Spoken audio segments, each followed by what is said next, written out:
안녕하세요. 저는 결혼한 지 이제 겨우 3년을 채운 며느리입니다. 그런데 이 짧은 세월 동안 겪었던 시댁, 스트레스가 제 인생에서 가장 후회스러운 시간 중 하나였다고 말할 수 있습니다. 사실 처음에는 저도 최대한 이해하려고 했습니다. 시어머니와 신우라는 사람이 어떤 배경과 생각을 가지고 있는지 헤아려 보려고 했고, 무슨 말과 행동에도 나름의 이유가 있겠지 하고 넘기려 했습니다.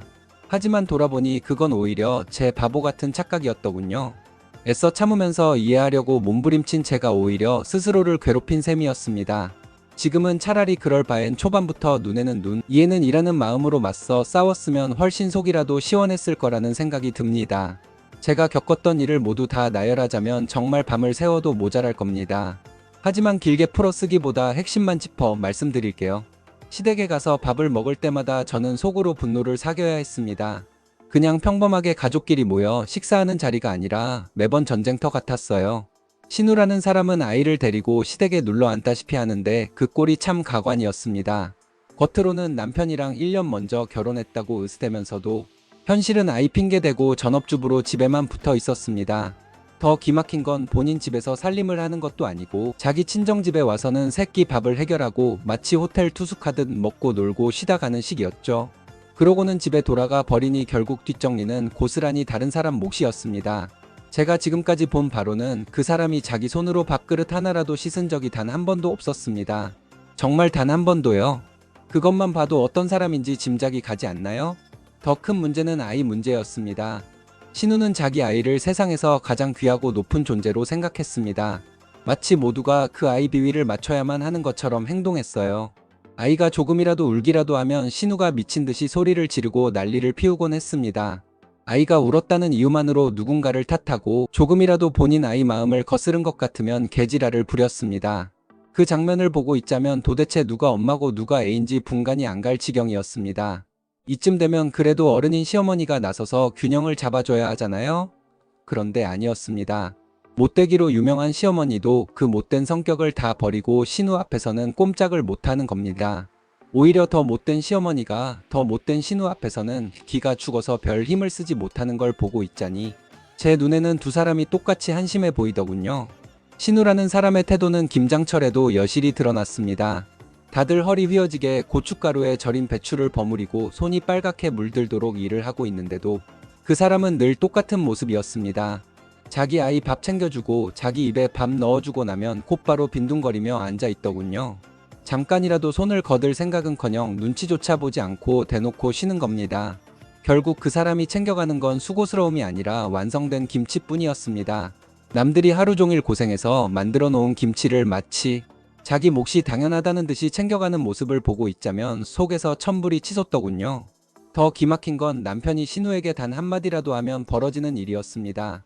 너도 좀 같이 해라라는 말조차 못 받아들이고 오히려 목소리를 높이며 억울하다 난리를 치는 겁니다. 자기는 애를 보고 집안일 하느라 힘들다면서 친정에 와서 잠깐 쉬는 게 뭐가 문제냐고요. 하지만 솔직히 말해서 그건 변명일 뿐이었습니다. 애 보는 거 힘든 거 이해 못하는 건 아니지만 신우는 매일같이 친정에 와서 퍼질러 앉아 쉬지 않습니까? 한두 번이 아니라 늘 반복되는 일이니 듣는 사람 입장에서는 말 같지도 않은 소리로 들릴 수밖에 없었습니다. 그래서 결국 제 입에서도 모르게 욕이 튀어나왔습니다. 미친년이라는 말이요. 사실 욕을 하고 싶어서 한 게 아니라 그 상황이 너무 어이가 없고 답답해서 저절로 흘러나온 말이었습니다. 혹시라도 제 표현에 불편을 느끼셨다면 죄송합니다. 하지만 저를 이해해 주셨으면 합니다. 그 자리에 있었다면 누구라도 저와 똑같이 속에서 치밀어 올랐을 겁니다. 시어머니 역시 문제였습니다. 그분은 늘 저에게 잔소리를 퍼붓는 분이셨어요. 밖에서 일하느라 고생하는 남편 아침밥은 꼭 챙겨라. 몸에 좋은 음식은 내 남편 먼저 먹여라. 남편이 힘들게 일하는데 집안일은 시키지 말고 네가 다 해라. 시댁 일은 며느리가 하는 거다라는 말이 반복해서 제 귀에 꽂혔습니다. 마치 며느리라는 이유 하나만으로 저는 이 집안에서 끝없는 희생을 감수해야 하는 사람으로 자리매김되어 있었던 겁니다. 듣다 보면 정말 며느리가 무슨 죄라도 지은 죄인 같았습니다. 웃긴 건 뭔지 아세요? 저도 똑같이 직장을 다니는 사람이라는 겁니다. 남편과 같은 회사에서 같은 시간에 출퇴근하고 연봉도 거의 비슷합니다. 그런데도 시댁 사람들의 머릿속에는 제 노동과 제 피로는 존재하지 않는 것처럼 보였습니다. 며느리가 고생하는 건 언제나 지우개로 싹 지워버리는 것 같았거든요. 남편이 힘든 건 온 세상 짊어진 것처럼 걱정하면서 제가 힘든 건 전혀 눈에 들어오지 않는 듯 했죠. 그 불공평함이 저를 더욱 미치게 만들었습니다. 사건의 발단은 의외로 단순했습니다. 저희 시어머니가 평소에 어떻게 식사를 차리시는지는 정확히 알 수 없지만 저희 부부가 시댁에 가는 날만큼은 상황이 완전히 달라졌습니다. 저와 남편이 라면 하나만 끓여 먹더라도 그 자리에는 꼭 10가지가 넘는 반찬이 줄지어 등장했습니다. 배추김치, 물김치, 갓김치 같은 기본은 물론이고 이미 오래돼서 물러빠진 오이소박이, 시큼한 냄새가 나는 깻잎김치까지 줄줄이 나왔습니다. 심지어 먹을 사람도 없는데 억지로 꺼내는 것처럼 느껴질 때가 많았죠. 그 반찬들을 접시에 덜어 내놓고 먹다 남은 것들은 또 작은 반찬통에 옮겨 담는 게 시어머니의 방식이었습니다. 문제는 그 과정이 끝나면 설거지거리가 눈덩이처럼 불어난다는 데 있었습니다. 시댁 식구들과 한 끼를 먹고 나면 상황은 늘 똑같았습니다. 각자 먹은 밥그릇, 국그릇은 기본이고 반찬을 담아 먹었던 작은 접시들, 그리고 반찬이 담겨있던 원래의 통까지 싱크대는 금세 설거지거리로 가득 차버렸습니다. 저는 처음엔 그게 그저 식사 후 자연스러운 풍경이라고 여겼습니다. 하지만 시간이 지날수록 알게 되었습니다. 이 모든 구조가 결국 저를 부려먹기 위한 판이었다는 사실을요. 신우는 본인 성격상 절대 설거지를 할 사람이 아니었고 시어머니는 애초부터 설거지거리를 잔뜩 만들어 놓고 저에게 떠넘기려는 속셈이었던 겁니다. 처음 몇 번은 저도 모른 척하고 팔을 걷어붙였습니다. 가끔은 남편이 함께 나서서 설거지를 해주기도 했습니다. 그런데 불과 두세 번 정도 남편이 설거지를 했을 뿐인데 시어머니의 반응이 폭발했습니다. 어떻게 남자에게 설거지를 시키냐, 창피하게 하면서 하도 호들갑을 떨더군요. 그때부터는 괜히 집안 분위기 더 험악해질까봐 결국 제가 혼자 설거지를 도맡게 되었습니다. 설거지 양이 워낙 어마어마했기 때문에 남편은 제 옆에 서서 물이라도 받아주고 함께 하려 했지만 시어머니는 그것조차 못마땅해 하셨습니다. 마치 며느리는 당연히 일해야 하고 아들은 손가락 하나 까딱하면 안 된다는 생각이 뼛속까지 박혀있는 분 같았거든요. 그런데 의외로 시아버지의 태도는 달랐습니다. 시아버지는 오히려 오픈 마인드였죠. 그깟 설거지 며느리가 하면 어떻고 아들이 하면 또 어떠냐 하고 말씀하시는 분이셨습니다. 사실 그 말이 너무 당연한 이치인데 시댁 분위기에서는 그 당연함이 너무도 특별하게 들렸습니다.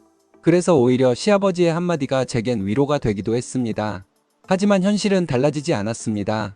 결국 설거지의 90%는 늘 제 몫이었고 신우는 저 멀리서 발 뻗고 앉아 자기 아이 달래거나 휴대폰만 만지작거릴 뿐이었습니다. 그리고 시어머니는 제가 물에 손 담그고 허리 굽히는 모습을 당연하게 바라볼 뿐이었죠. 시어머니가 그렇게 여러가지 반찬을 꺼내 놓는다고 해서 그 모든 것들이 다 맛있고 신선하게 먹히는 것도 아니었습니다.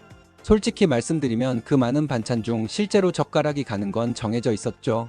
김치만 해도 배추김치, 물김치, 갓김치, 오이소박이, 깻잎김치까지 종류는 잔뜩 늘어섰지만 결국 먹는 건 사람들이 평소에 익숙하고 입에 맞는 김치뿐이었습니다.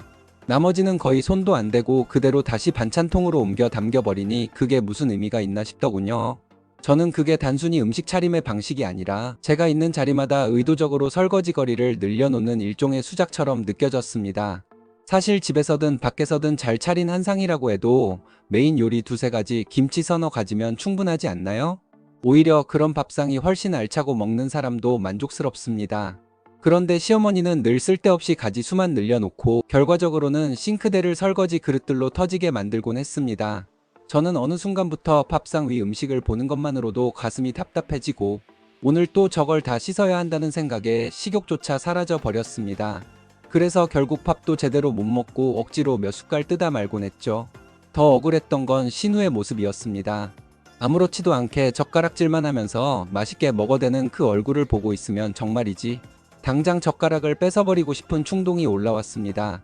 저는 속이 뒤틀리고 스트레스로 밥이 코로 들어가는지 입으로 들어가는지조차 모르는 상황인데 신우는 눈 하나 깜짝하지 않고 꿀맛 같은 표정으로 밥상을 즐기고 있었으니까요. 지금도 그때를 떠올리면 억장이 무너지고 화가 치밀어 오릅니다. 그래서 저는 나름의 방법을 찾았습니다. 시댁에 가야 하는 날이면 일부러 식사 시간을 피해서 가기도 했습니다. 괜히 밥때 맞춰가면 또다시 그 설거지 산을 마주해야 하니까요. 그런데 시어머니는 참 대단했습니다. 제가 식사 시간이 아닌데 맞춰갔어도 굳이 밥을 차려서 먹자고 고집을 부리셨습니다. 잭이며 그릇이며 수십 개가 넘는 식기들이 쌓이고 또 쌓여서 설거지를 몇 번이고 반복해야 했습니다. 손이 불어서 쪼글쪼글해지고 허리는 끊어질 듯 아팠습니다. 결국 그날 이후 저는 집에 돌아와 며칠간 남편에게 쌓인 성질을 모조리 쏟아냈습니다. 고생한 건 저인데 괜히 남편에게 화풀이를 하게 된 거죠. 그래도 다행인 건 남편이 말없이 제 화를 받아줬다는 겁니다. 만약 남편이 그때 저에게 토를 달았거나 왜 그렇게까지 화내냐고 했다면 아마 싸움은 걷잡을 수 없었을 겁니다. 솔직히 그때는 이혼까지도 불사하겠다는 마음이 들 정도로 한계에 다다랐거든요. 지난 명절을 지나고 나니 저는 더 이상 참을 수 없겠다는 생각이 강하게 들었습니다. 그동안은 어떻게든 원만하게 넘어가 보려고 했지만 제 마음과 몸은 이미 한계에 도달해 있었거든요. 그래서 이번에는 저도 나름의 꾀를 부리기로 했습니다. 평소 같았으면 혼자 꾹 참고 설거지를 했을 텐데 이번에는 제가 일부러 성질을 냈습니다. 그동안 쌓인 불만을 남편에게 드러내자 남편도 제 진심을 알았는지 결국 스스로 팔을 걷어붙이고 싱크대 앞으로 나가더군요. 남편이 그릇을 씻기 시작하자마자 예상대로 시어머니가 발끈했습니다. 어떻게 남자에게 설거지를 시키냐면서 또다시 잔소리를 퍼부었습니다. 저는 그 장면을 보면서 속으로 씁쓸한 웃음이 났습니다. 도대체 며느리를 부려먹지 못해 안달이 난 건지 아니면 눈치가 그렇게도 없어서 본인이 무슨 말을 하고 있는지조차 모르는 건지 알다가도 모를 노릇이었습니다. 정신병 수준으로 눈치가 없다는 생각이 들 정도였으니까요. 그런데 저는 문득 이런 생각이 들었습니다. 왜 제가 늘 당하고만 있어야 하지? 3년 동안이나 바보같이 참아주고 묵묵히 설거지를 다 해주었으면 시어머니는 오히려 저에게 고맙다고 해야 하는 거 아닐까요? 그런데 현실은 정반대였습니다. 제가 그동안 해온 희생은 당연한 것으로 여겨졌고 단 한 번이라도 그 굴레에서 벗어나려 하면 비난과 억지가 쏟아졌습니다. 그래서 저는 결국 입을 열었습니다. 저 설거지하기 싫어요. 단호하게 말했죠. 그 순간 시어머니 얼굴이 굳어지더군요.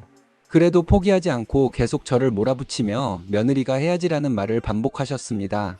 하지만 이번엔 저도 지지 않았습니다. 저 이제 시댁에서 설거지 안 할 겁니다. 제 목소리가 떨리지 않게 또박또박 선언했습니다. 그 순간 시어머니는 예상치 못한 충격을 받은 듯 잠시 말을 잇지 못하셨습니다. 늘 당연하게 통하던 말이 더 이상 통하지 않는다는 사실에 당황하신 거겠죠. 저는 그때 처음으로 제 의지를 똑바로 밝히며 이제야 진짜 내 목소리를 냈구나 하는 해방감을 느꼈습니다. 그날은 큰 소동 끝에 겨우 넘어갔지만 그 다음번 시댁에 갔을 때 또다시 비슷한 상황이 벌어졌습니다. 이번에는 아예 남편이 처음부터 설거지 자리에 서더군요. 저는 일부러 아무 말도 하지 않았습니다. 대신 제 나름의 작전을 세웠습니다. 평소 같으면 설거지 거리를 조금이라도 줄여보려고 일부러 반찬을 덜 꺼내고 이미 꺼낸 것만 두고 먹으려 애썼습니다. 그런데 이번에는 정반대로 행동했습니다. 시어머니가 기본으로 10가지 넘는 반찬을 꺼내놓은 뒤 제가 직접 냉장고를 열고는 더 꺼내기 시작했습니다. 두부조림, 묵은지, 남은 나물, 별것 아닌 장아찌까지 죄다 상 위에 올려놨습니다. 제 손길에 반찬들이 하나 둘 늘어갈수록 시어머니의 눈빛이 순간순간 흔들리는 게 보였습니다. 얘가 왜 이러나? 싶었던 거겠죠. 식사는 늘 그랬듯 지루하고 답답하게 흘러갔습니다. 다만 이번에는 설거지거리가 배로 불어났다는 차이가 있었죠. 밥을 다 먹고 나자 남편이 아무 말 없이 자리에서 일어나 설거지를 시작했습니다. 저는 그대로 두었습니다. 일부러 남편이 쉽게 내버려 둔 겁니다. 역시나 시어머니의 불편한 얼굴이 바로 드러났습니다. 며느리가 해야 할 일을 왜 남편 시키냐는 말이 또 터져 나왔습니다. 그날은 심지어 신우까지 끼어들었습니다. 자기 엄마 편을 들면서 제게 노골적으로 말을 던졌습니다. 며느리가 설거지를 해야지 그게 당연한 거 아니야? 그 순간 저는 더 이상 참고 싶지 않았습니다. 그래서 단호하게 말했습니다. 형님은 여자 아니세요? 시댁에 와서 형님 설거지하는 모습 저는 단 한 번도 본 적이 없습니다. 제 말에 신우의 얼굴이 굳어지더군요. 저는 멈추지 않았습니다. 안에서 새는 바가지가 밖에서도 안 셀까요? 친정에서 늘 공주처럼 대접받고 손 하나 까딱 안 하는 형님이 시댁에서는 과연 며느리 노릇을 제대로 하겠습니까? 목소리에는 비아냥이 섞였고 제 속에 쌓여있던 분노가 그대로 묻어나왔습니다. 하지만 저는 더 이어갔습니다. 아이 어리다는 핑계로 늘 일은 회피하고 김장철에도 손 하나 까딱 안 하고 김치만 챙겨가는 형님을 누가 좋게 보겠습니까? 어디 가서도 형님 같은 모습 보이면 욕먹기 십상일 겁니다. 제가 그렇게 말하자 신우는 순간 얼굴이 벌겋게 달아올랐습니다. 그리고는 벌떡 일어나 제게 고함을 질렀습니다. 지금 뭐라고 했어? 너 나한테 뭐라 그랬냐고? 목청을 높이며 소리를 지르는데 그 기세가 집안 전체를 뒤흔드는 듯 했습니다. 하지만 그 순간에도 저는 물러서고 싶은 마음이 전혀 없었습니다. 오히려 속이 조금은 시원해졌거든요. 저는 결국 시어머니 앞에서 제 속마음을 모두 드러냈습니다. 이제는 형님이 무서워서 여기 오기가 싫습니다. 그렇게 말했죠. 이어서 제 현실을 이야기했습니다. 저희는 맞벌이 부부라 집에서도 집안일을 반씩 나눠서 하고 있습니다. 그런데 왜 제가 시댁에 오면 혼자 모든 자비를 다 떠안아야 합니까? 집에서는 남편이 대접받고 쉬기만 하는데 제가 왜 여기서 하녀처럼 굴어야 하는지 모르겠습니다. 그 말은 제 가슴 깊이 쌓인 울분의 고백이었습니다. 더 참지 못해 신우에 대해서도 직설적으로 말했습니다. 더 기막힌 건 형님이에요. 못생긴 딸 하나 끼고 앉아서 손가락 하나 까딱하지 않으면서도 당당하게 앉아있는 모습, 저는 도저히 이해할 수 없습니다. 그 순간 신우가 저를 향해 벌떡 일어나더니 달려들려는 기세를 보였습니다. 그런데 남편이 재빨리 몸을 가로막고 팔로 밀쳐내는 순간 신우는 그대로 중심을 잃고 바닥에 주저앉았습니다. 그 자리에서 신우는 마치 세상을 잃은 듯한 울음을 터뜨렸습니다. 울부짖듯 오열하는 모습에 저는 오히려 차갑게 식어버린 마음을 느꼈습니다. 대체 뭐가 그렇게 분하고 억울하다는 건지 제겐 전혀 공감이 되지 않았거든요. 큰 소리가 나니 설거지를 하고 있던 남편이 거실로 나와 있었습니다. 이미 상황은 걷잡을 수 없이 커졌지만 남편은 저를 다그치지 않았습니다. 대신 제 손을 잡고 조용히 말했습니다. 가자. 이제 집에 가자. 그 한마디에 저는 더 이상 머뭇거릴 이유가 없었습니다. 설거지며 그릇이며 모두 그대로 둔 채 저는 남편과 함께 집을 나섰습니다. 그 순간 제 마음에는 이상한 해방감이 스며들었습니다. 이제는 더 이상 이 집에서 당하기만 하는 내가 아니구나, 그런 생각이 들었거든요. 그날 이후로 2달 동안 저는 시댁의 발길을 끊었습니다. 연락조차 하지 않았습니다. 그러던 어느 날 2달 만에 시어머니에게서 전화가 걸려왔습니다. 첫마디가 참 기가 막혔습니다. 그깟 설거지 잠깐 하는 게 뭐가 그렇게 싫어서 이러고 사니? 순간 저도 웃음이 나왔습니다. 그래서 단호하게 말했죠. 어머니, 제가 앞으로 시댁에 아예 가지 않고 살 건 아닙니다. 곧 가긴 할 거예요. 하지만 앞으로는 시댁에서 제가 설거지하는 모습은 절대 못 보실 겁니다. 무슨 일을 하거나 부려먹히는 일도 없을 겁니다. 저는 형님처럼 그냥 놀고 먹기만 하다 올 거예요. 명절 문제도 분명히 짚고 넘어갔습니다. 명절에도 마찬가지입니다. 저는 손님으로 갈 거고 그저 먹고만 올 겁니다. 제가 그렇게 말하자 시어머니는 잠시 말을 잃으셨습니다. 저는 마지막으로 확실히 못을 박았습니다. 만약 그런 제 모습이 마음에 들지 않으시면 지금 말씀하세요. 저는 앞으로 시댁에 가지 않을 거고 남편만 보내겠습니다. 하지만 수화기 너머로 들려온 건 아무런 대꾸도 없는 침묵뿐이었습니다. 그 침묵이야말로 저의 결심이 통했다는 증거 같았습니다. 그 후에 시댁에 갔을 때 저는 정말로 아무 일도 하지 않았습니다. 예전 같으면 눈치라도 보며 몸을 움직였겠지만 그냥 제 방에 들어가 핸드폰을 보며 놀다가 밥상이 차려지면 나와서 밥만 먹고 다시 방으로 들어갔습니다. 설거지는 물론이고 잔심부름 하나도 하지 않았습니다. 시어머니와 신우의 표정이 굳어지는 게 눈에 보였지만 이상하게도 그 모습이 오히려 제 기분을 더 상쾌하게 만들더군요. 예전 같으면 분명히 속으로 불안해하며 눈치를 봤을 텐데 이제는 그들의 못마땅한 얼굴을 보는 것만으로도 제 선택이 옳았다는 확신이 들었습니다. 신우를 이해할 수 없는 지점은 따로 있었습니다. 자기 딸이 한창 예쁘고 귀여울 시기임에도 불구하고 왜 외삼촌인 제 남편이 그 아이를 피해 다니는지 전혀 눈치채지 못한다는 겁니다. 신우는 평소에 자기 딸을 마치 상점 모시듯 떠받듭니다. 하지만 본인 기분이 조금이라도 상하면 그 애한테도 짜증을 부리곤 합니다. 본인은 오락가락하며 아이에게 짜증도 내면서 다른 사람들에게는 무조건 자기 딸을 공주님 모시듯 대하길 강요하는 겁니다. 그러니 남편이 왜 하나뿐인 조카를 피하는지 뻔히 알 수 있지 않나요? 저 역시 마찬가지였습니다. 신우 자체가 무섭고 피곤한 사람이니 자연스럽게 그 아이도 피하게 되었습니다. 가끔 아이가 인형 같은 장난감을 들고 와서는 같이 놀자고 졸라대곤 했습니다. 그럴 때마다 저는 잠깐 웃으며 잠깐만 하고 대답한 뒤 방으로 들어가 버렸습니다. 아이가 따라오면 저는 화장실로 몸을 피했습니다. 화장실 안에서 일부러 한참 핸드폰을 보다가 시간이 흘렀을 때 나오는 식이었죠. 아이 입장에서는 섭섭했을 수도 있겠지만 솔직히 저로서는 그게 최선이었습니다. 괜히 같이 놀다가 아이가 울기라도 하면 신우가 또 난리를 칠 게 뻔했거든요. 얼마 전에는 결국 신우가 짜증을 폭발시켰습니다. 외삼촌과 외숙모가 우리 애랑 노는 꼴을 못 봤다면서 불만을 터뜨린 겁니다. 형님 아이가 솔직히 너무 못돼 먹었습니다. 자기 뜻대로 안 되면 울기부터 하잖아요. 그러면 형님이 달려와서 애 울렸다고 난리를 치는데 누가 감히 같이 놀고 싶겠습니까? 제 말에 신우의 얼굴은 금세 굳어졌습니다. 저는 이어서 덧붙였습니다. 사실 저는 주말마다 친한 언니 아이를 봐줄 정도로 아이를 좋아합니다. 그런데 이상하게 형님 아이에게만은 정이 가지 않네요. 제 잘못이 아니라 아이와 형님이 만든 분위기 때문이겠죠. 마지막으로는 비아냥 섞인 말까지 던졌습니다. 어쨌든 제가 가끔 용돈을 주니까 그걸로 외숙모 노릇 다 한 걸로 생각하세요. 그 순간 신우의 표정은 정말 가관이었습니다. 분노와 당혹 그리고 자존심이 무너지는 듯한 기묘한 얼굴이었죠. 저는 그 모습을 보며 그동안 억눌렸던 울분이 조금이나마 풀려 나오는 것을 느꼈습니다. 저는 이제는 그냥 이렇게 살기로 마음을 굳혔습니다. 예전처럼 억지로 착한 며느리 행세를 하다가는 결국 남편과의 사이만 틀어지고 제 마음만 병들어 갈 것 같았거든요. 차라리 이렇게 선을 긋고 사는 편이 훨씬 낫다는 걸 이제야 깨달았습니다. 다행히 남편도 제 선택을 존중해 주었습니다. 잘하고 있어. 내가 이렇게 해야 우리가 편안해질 수 있어. 그렇게 말해 주었을 때 저는 남편이 든든하게 느껴졌습니다. 남편도 솔직한 속마음을 털어놓았습니다. 내가 처음부터 부당한 일에 더 크게 난리를 치고 엄마랑 누나를 막아줬어야 했는데 그러지 못했다. 그래서 내가 몸고생, 마음고생을 다 한 것 같아서 미안하다. 그 말에 저는 그동안 눌려있던 한이 조금은 풀리는 것 같았습니다. 그래, 남편도 나와 같은 마음이었구나. 남편도 미안해하고 있구나. 그 깨달음이 제게는 큰 위로가 되었습니다. 그래서 지금은 이렇게 살고 있습니다. 더 이상 스스로를 희생하지 않고 억지로 눈치 보지 않고 제 자리를 지키며 사는 거죠.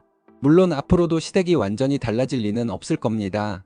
하지만 최소한 저는 예전처럼 바보같이 끌려다니지 않을 겁니다. 제 삶은 제 것이고 제 감정은 제가 지켜야 하니까요. 이번 추석은 어떻게 해야 할지 솔직히 아직도 고민입니다. 지난 몇 달 동안 시댁에 가서 정말 손 하나 까딱하지 않고 놀고 먹기만 했으니 이번에는 마음 한편에서 조금은 미안한 생각이 들기도 합니다. 그래서 이번 추석에는 전날쯤 미리 내려가서 차례 음식 준비를 조금 도와야 하나 하는 생각도 하고 있습니다. 하지만 그렇다고 해서 예전처럼 모든 일을 떠맡을 생각은 전혀 없습니다.